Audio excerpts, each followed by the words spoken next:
Minha esposa proibiu toda a minha família de conhecer nossa recém-nascida, enquanto a família dela nos visitava diariamente, até que a própria irmã dela revelou o verdadeiro motivo. Nossa filha nasceu há 3 semanas e minha esposa, Jessica, recusou-se a deixar qualquer pessoa da minha família conhecê-la, nem meus pais, que moram a 20 minutos de distância, nem minha irmã, que veio de avião do outro lado do país, nem mesmo minha avó, que tem 92 anos e pode não ter muitas chances restantes. Por outro lado, a família da Jessica tem vindo aqui todo santo dia. A mãe dela praticamente mora no quarto do bebê. O pai dela tirou 500 fotos e os irmãos dela entram e saem como se fossem donos do lugar. Mas quando minha mãe liga perguntando quando poderá conhecer sua primeira neta, Jessica começa a chorar, falando sobre limites, segurança e necessidade de espaço. As desculpas mudam constantemente. Primeiro, era por causa dos germes e do sistema imunológico da bebê, mas os familiares dela vinham direto de seus empregos em uma creche, um hospital e uma academia. Depois, era sobre sobrecarregar a bebê, mas a família dela deu uma festa na nossa sala de estar quando a bebê tinha apenas 5 dias, com 15 pessoas. Depois, era sobre estabelecer rotinas, mas a mãe dela reorganiza nossa agenda inteira sempre que visita. Minha mãe se ofereceu para usar máscara, lavar as mãos, ficar do lado de fora e olhar pela janela. Qualquer coisa apenas para ver a bebê uma vez.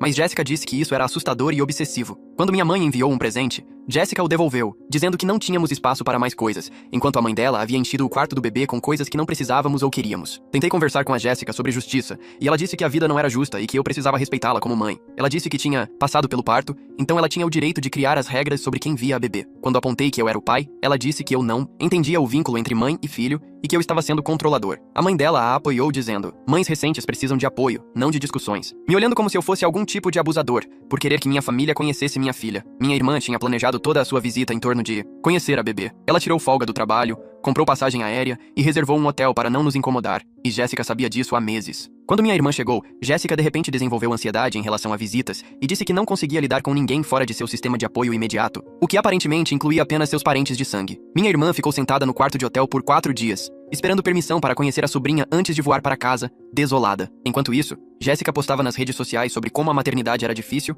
enquanto suas amigas comentavam que ela estava se saindo maravilhosamente bem. Meu sogro postou fotos segurando a bebê com legendas sobre ser o avô mais orgulhoso do mundo.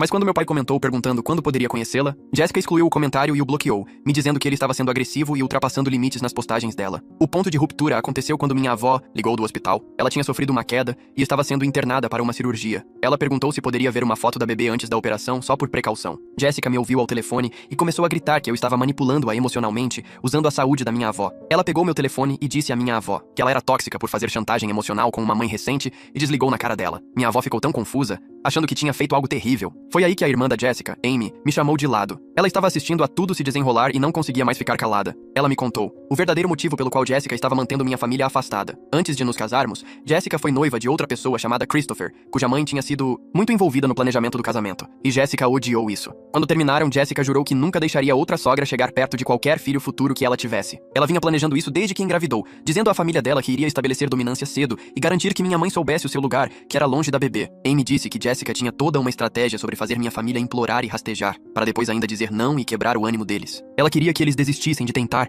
para que ela nunca tivesse que lidar com eles. Amy me mostrou mensagens de texto onde Jessica se gabava de fazer minha irmã gastar dinheiro em uma viagem à toa, dizendo que isso a ensinaria a não presumir que tinha direito a bebê. Amy também me mostrou o grupo de bate-papo da Jessica com as amigas, onde ela estava rindo da minha avó no hospital, chamando-a de dramática e dizendo que velhos sempre usam sustos de saúde para chamar atenção. Ela tinha escrito que esperava que minha avó falecesse antes que a bebê tivesse idade suficiente para lembrar, para que ela não tivesse que lidar com visitas. Eu confrontei a Jessica com as mensagens e ela tentou pegar o telefone da Amy para apagá-las, mas Amy já tinha me enviado tudo. Jessica gritou que Amy era invejosa e uma traidora da irmandade delas e disse que eu estava escolhendo minha família em vez dela e da bebê. Eu disse que estava escolhendo não deixá-la abusar mais da minha família. Levei a bebê para conhecer meus pais naquele dia e Jessica chamou a polícia dizendo que eu havia sequestrado nossa filha. Os policiais perguntaram se eu era o pai. Eu disse que sim, e eles disseram que eu tinha direitos iguais de levar a bebê aos lugares e foram embora. A mãe da Jessica apareceu na casa dos meus pais, exigindo que eu devolvesse a bebê imediatamente. Ela ficou na varanda gritando meu nome, exigindo que eu entregasse a neta dela imediatamente. Meu pai segurou o telefone firme, gravando cada palavra, enquanto minha mãe ficou lá dentro com o bebê pressionado contra o ombro. Eu fiquei atrás da porta de tela e expliquei o mais calmamente que pude, que eu era o pai e tinha todo o direito de trazer minha filha ali. O rosto da mãe de Jessica ficou vermelho,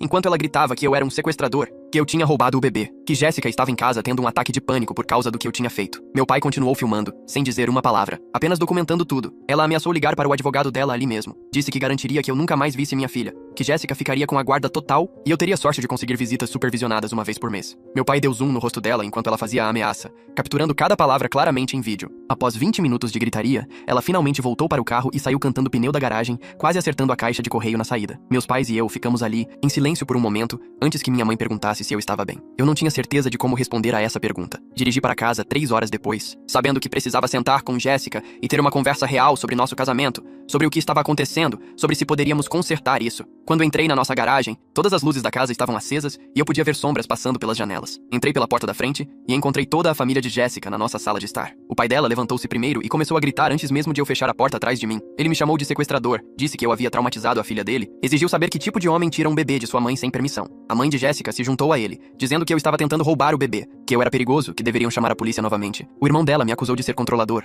A irmã dela disse que eu era abusivo, e todos falavam uns sobre os outros, criando uma parede de ruído e raiva. Jéssica estava sentada no meio do sofá, segurando nossa filha, lágrimas escorrendo pelo rosto, olhando para mim como se eu fosse um estranho, que tivesse invadido sua casa. Tentei falar, mas o pai dela me cortou, aproximando-se e apontando o dedo no meu peito. A mãe dela pegou o telefone e começou a me gravar, dizendo que queria provas do meu comportamento agressivo. Eu fiquei lá com as mãos ao lado do corpo, sem me mover, sem gritar de volta, apenas deixando-os me atacar enquanto Jéssica chorava e se fazia de vítima. Foi quando entendi o que estava acontecendo. Ela já tinha contado a eles a versão dela dos eventos, já tinha me pintado como o vilão, já tinha se transformado na mãe inocente protegendo seu bebê de seu marido instável. Nada do que eu dissesse importaria porque ela tinha chegado a eles primeiro. Perguntei se poderíamos conversar em particular, e Jéssica balançou a cabeça dizendo que qualquer coisa que eu tivesse a dizer poderia ser dita na frente de sua família. A mãe dela concordou, dizendo que Jéssica precisava de apoio e proteção. Olhei para minha esposa segurando nossa filha e vi uma estranha olhando de volta para mim. A família dela não foi embora até depois da meia-noite. Cada um deles fez questão de me dizer na saída que estavam de olho em mim, que protegeriam Jéssica e o bebê não importa o que acontecesse. Quando o último carro saiu, Jéssica e eu nos sentamos, em um silêncio frio na nossa sala de estar com o bebê dormindo entre nós no berço. Ela olhou para mim e disse que eu tinha uma escolha a fazer. Eu poderia pedir desculpas a toda a família dela pelo que tinha feito,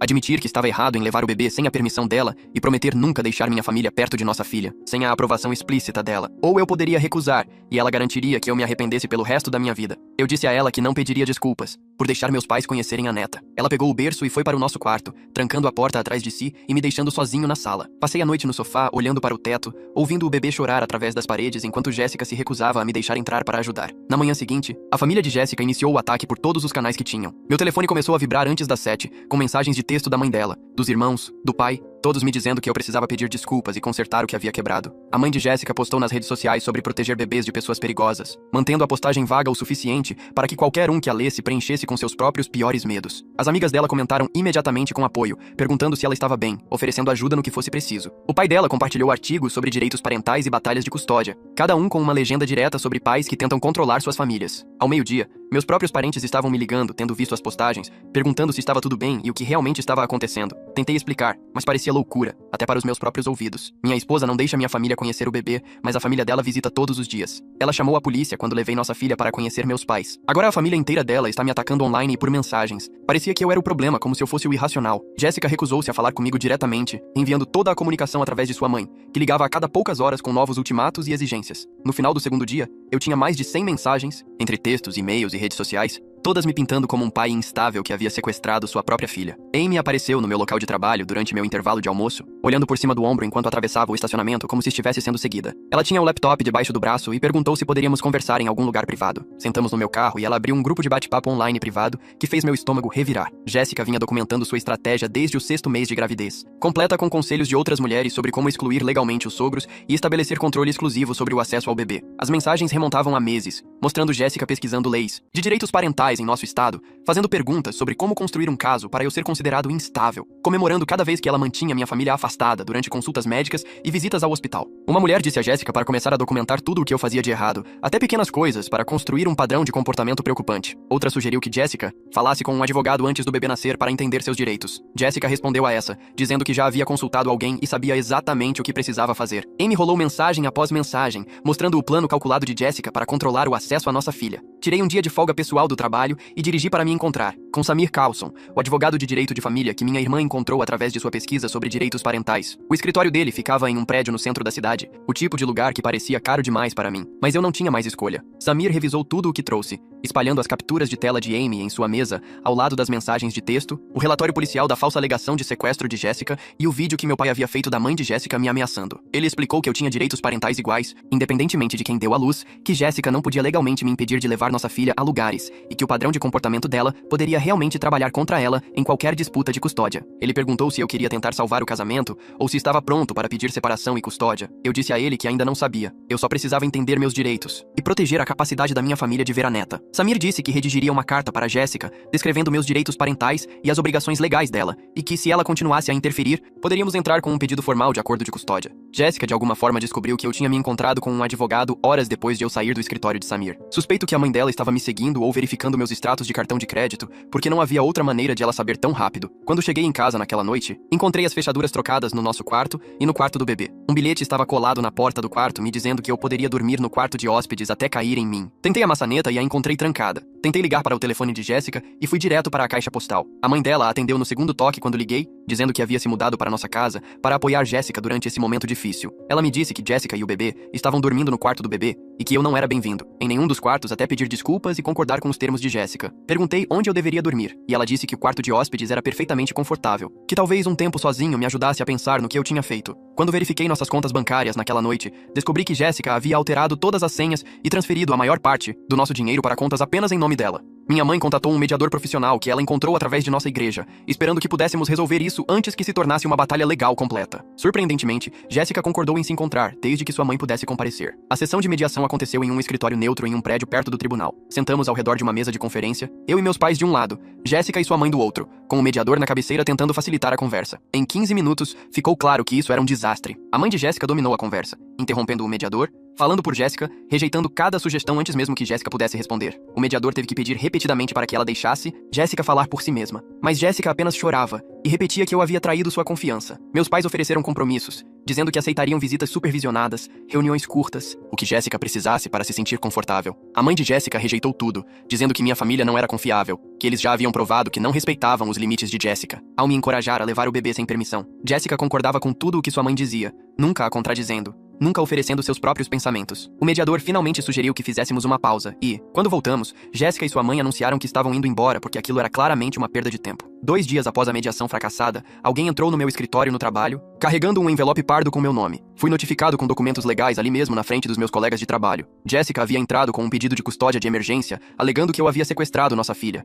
exibido comportamento instável e ameaçador, e que ela temia pela segurança do bebê sob meus cuidados. A petição incluía declarações de sua mãe e de 2 de suas amigas me descrevendo como controlador e agressivo, pintando uma imagem de mim que não era verdadeira, mas soava terrível no papel. Encaminhei os documentos para Samir imediatamente e ele me ligou em minutos, com a voz tensa de urgência. Ele me disse que precisávamos responder rapidamente, que a audiência de emergência estava agendada para apenas 5 dias depois, e que precisávamos reunir todas as nossas provas e nos preparar para o tribunal. A audiência de custódia de emergência ocorreu em um pequeno tribunal com luzes fluorescentes e cadeiras desconfortáveis. A advogada de Jéssica a apresentou como uma nova mãe assustada, protegendo seu bebê de um pai instável, usando suas declarações e o depoimento de sua mãe para construir uma narrativa de mim como perigoso e imprevisível. Então Samir levantou-se e apresentou as mensagens de texto que Amy havia fornecido, mostrando o plano premeditado de Jéssica para excluir minha família. A juíza colocou os óculos de leitura e leu as próprias palavras de Jéssica sobre quebrar o espírito deles e fazê-los implorar e rastejar. Ela olhou para Jéssica com clara desaprovação e perguntou à advogada de Jéssica se ela estava ciente de que sua cliente havia documentado suas intenções de manipular o acesso à custódia. O rosto de Jéssica ficou branco, enquanto a juíza continuava lendo as mensagens. A juíza leu em voz alta a mensagem onde Jéssica ria da minha avó estar no hospital, chamando-a de dramática, dizendo: "Velhos sempre usam sustos de saúde para chamar atenção." Então ela leu a parte em que Jéssica escreveu que esperava que minha avó falecesse antes que o bebê tivesse idade suficiente para lembrá-la, para que ela não tivesse que lidar com visitas. O tribunal ficou em silêncio. A advogada de Jéssica tentou interromper a juíza, dizendo que as mensagens eram conversas privadas, não destinadas a processos legais. Mas a juíza levantou a mão e continuou lendo. Ela passou por mensagem após mensagem, onde Jéssica descrevia seus planos para quebrar o espírito da minha família, fazê-los implorar, estabelecer dominância. Desde o primeiro dia, quando terminou de ler, ela tirou os óculos e olhou diretamente para Jéssica, com uma expressão que fez até a mãe de Jéssica parar de falar. A juíza negou completamente o pedido de custódia de emergência e disse que não havia evidências de que eu representasse qualquer perigo para nossa filha. Então ela ordenou um acordo de custódia temporária, onde cada um de nós ficaria com o bebê por 3 dias de cada vez, até que uma audiência completa pudesse acontecer. Jéssica começou a chorar imediatamente, soluços altos que ecoaram pelo pequeno tribunal. Mas a juíza não tinha terminado. Ela determinou que ambos tínhamos que participar de aconselhamento familiar 2 vezes por semana, com uma terapeuta que ela designaria. faria, e alertou Jessica muito claramente que as declarações documentadas sobre a exclusão deliberada da minha família poderiam ser consideradas alienação parental se esse padrão continuasse. A mãe de Jessica levantou-se e começou a discutir com a juíza, dizendo que novas mães precisavam de proteção e apoio, não punição. E que o tribunal não entendia o quão vulnerável Jessica estava após o parto. A juíza disse para ela se sentar ou seria removida do tribunal. A advogada de Jessica puxou a mãe dela de volta para o assento, enquanto Jessica continuava chorando, e eu podia ver Samir ao meu lado, fazendo anotações sobre tudo o que estava acontecendo. A juíza marcou uma data para a audiência de custódia completa para dali a 6 semanas e disse a ambos que precisávamos seguir o cronograma de 3 dias exatamente, sem exceções, sem flexibilidade, sem aprovação do tribunal. Saímos por saídas diferentes e fiquei sentado no meu carro na garagem do estacionamento por 20 minutos, apenas processando o que havia acontecido. 3 dias depois, dirigi para um prédio de escritórios no centro para nossa primeira sessão de aconselhamento obrigatória com Wilhelmina Gentry. A sala de espera tinha cadeiras desconfortáveis e revistas velhas, e Jessica já estava lá com a mãe sentada ao lado dela segurando sua mão. Wilhelmina nos chamou para o escritório dela. Uma sala pequena, com 2 sofás, um de frente para o outro,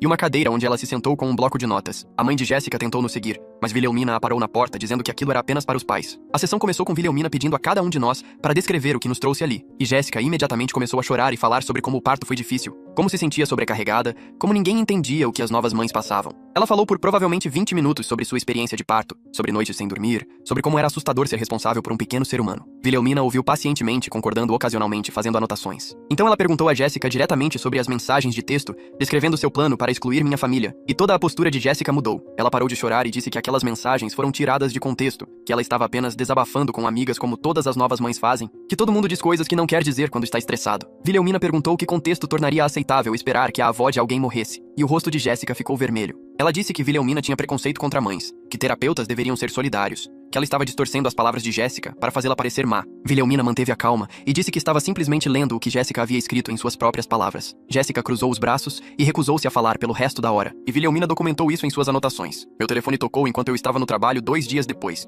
e o nome de Amy apareceu na tela. Ela estava falando rápido, com a voz trêmula, dizendo: "Eu precisava saber o que acabou de acontecer." A mãe de Jessica havia aparecido no apartamento de Amy naquela manhã, com 2.000 em dinheiro espalhados na mesa da cozinha de Amy. Ela implorou a Amy para dizer ao tribunal que inventou as mensagens de texto, ou que eu de alguma forma a manipulei para fornecê-las, ou que ela havia entendido mal o que Jessica queria dizer. Amy começou a gravar em seu telefone no momento em que percebeu o que estava acontecendo, e ela capturou tudo. A voz da mãe dela na gravação estava desesperada, oferecendo o dinheiro, depois ameaçando cortar Amy financeiramente se ela não ajudasse Jessica. Ela disse que toda a família se voltaria contra Amy, que ela seria culpada por destruir a vida de Jessica, que ela nunca mais seria bem-vinda em eventos familiares. Amy disse não à mãe, que não ia mentir no tribunal, e a mãe dela deixou o dinheiro na mesa e saiu. Amy me encaminhou o arquivo da gravação enquanto ainda estávamos ao telefone, e eu podia ouvi-la chorando enquanto dizia que tinha terminado de proteger Jessica das consequências de suas próprias ações. Ela disse que perder seu relacionamento com a mãe delas valia a pena, se significasse fazer a coisa certa. Mas sua voz falhou quando ela disse isso. O primeiro dia do meu período de custódia de 3 dias, sob a ordem judicial, pareceu manhã de Natal de quando eu era criança. Busquei nossa filha na casa da mãe de Jessica,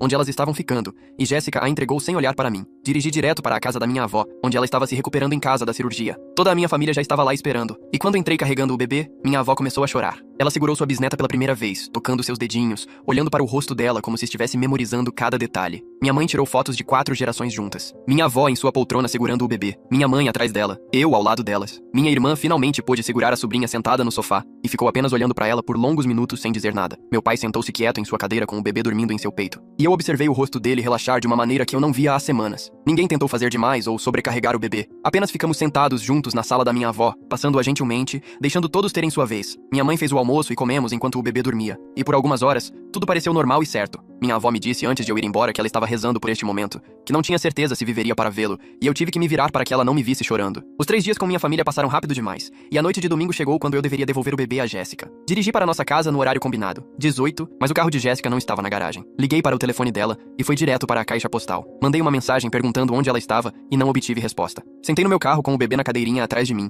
esperando, verificando meu telefone a cada poucos minutos. Passou das 19, depois das 20. Finalmente, às 20h15, a mãe de Jessica me mandou uma mensagem dizendo que Jessica não estava pronta para receber o bebê de volta ainda, e que eu precisava ser mais flexível quanto ao horário. Tirei capturas de tela de tudo com os horários, as chamadas não atendidas, as mensagens, a hora no meu telefone. Então liguei para Samir, e ele atendeu no segundo toque. Ele me disse para contatar a linha não emergencial da polícia para relatar uma violação da ordem de custódia, que eu precisava documentar isso oficialmente. Fiz a ligação enquanto estava sentado na minha garagem, e o despachante disse que enviariam policiais para a localização de Jessica. 2 policiais apareceram em nossa casa cerca de 30 minutos depois. Eu tinha dirigido até lá e estava esperando do lado de fora quando eles chegaram e bateram na porta enquanto eu ficava na calçada segurando o bebê. A mãe de Jéssica atendeu e imediatamente começou a falar sobre como as mães têm mais direitos do que os pais, como o horário era muito rígido, como Jéssica precisava de mais tempo. Uma das policiais era uma mulher e ela cortou a mãe de Jéssica no meio da frase. Ela explicou muito claramente que a ordem de custódia era um mandato judicial, não uma sugestão, e Jéssica precisava cumprir imediatamente. A mãe de Jéssica argumentou que o tribunal não entendia o que as novas mães precisavam e a policial disse a ela que continuar a violar a ordem poderia resultar em acusações de desacato ao tribunal. Jéssica finalmente veio à porta. Seus olhos estavam vermelhos de chorar